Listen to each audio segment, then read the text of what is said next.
Are you also confused about 가져가다 and 가져오다? If I say 가져가, in English it means to take. Take that something away from me. Sa Tagalog naman, dalhin paalis sa akin. Kung nasan ako, dadalhin mo yon palayo sa akin. So if I say, dalhin mo ito, 이거 가져가. 이거 가져가. dalhin mo ang cake pag uwi mo.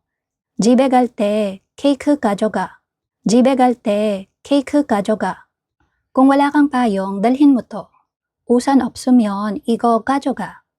우산 없으면 이거 가져가. So most of the time, ginagamit siya kapag nag-uutos. Pero pwede din siya kung halimbawa, you're just making a statement. Example, sasabihin ko, kailangan kong dalhin to sa opisina.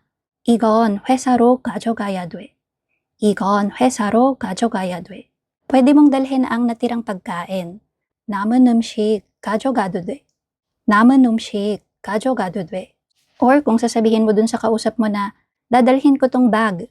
이 가방 가져갈게. 이 가방 가져갈게. Pwede mo rin siyang gamitin for questions. Example, pwede ko bang dalhin to? 이거 가져가도 돼요? 이거 가져가도 돼요?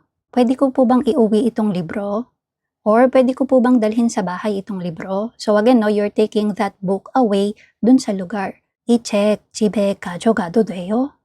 이 책 집에 가져가도 돼요? Now for 가져와, kabaligtaran naman siya. So again, if I am the speaker and I say 가져와, it means you have to bring. Dalhin mo, papunta naman sa akin yung bagay kung pautos yung sinasabi ko, no? Example, magdala ka ng tubig. 물 좀 가져와. 물 좀 가져와. Dalhin mo nga dito yung bag na nasa labas. 밖에 있는 가방 가져와. 밖에 있는 가방 가져와.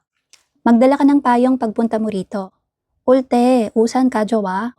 올 때 우산 가져와. Again, katulad ni 가져가다, madalas ginagamit din siya pautos. Pero pwede din siya for statement o kaya naman question. Examples, dinala ko yung mga dokumento na nasa bahay. 집에 있는 서류 가져왔어. 집에 있는 서류 가져왔어. pwede ka bang magdala ng charger? 혹시 충전기 가져올 수 있어?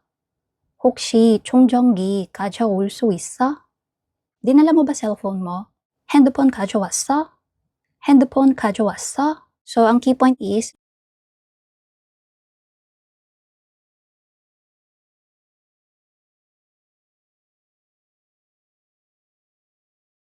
so I hope clear po yung 가져가다 and 가져오다.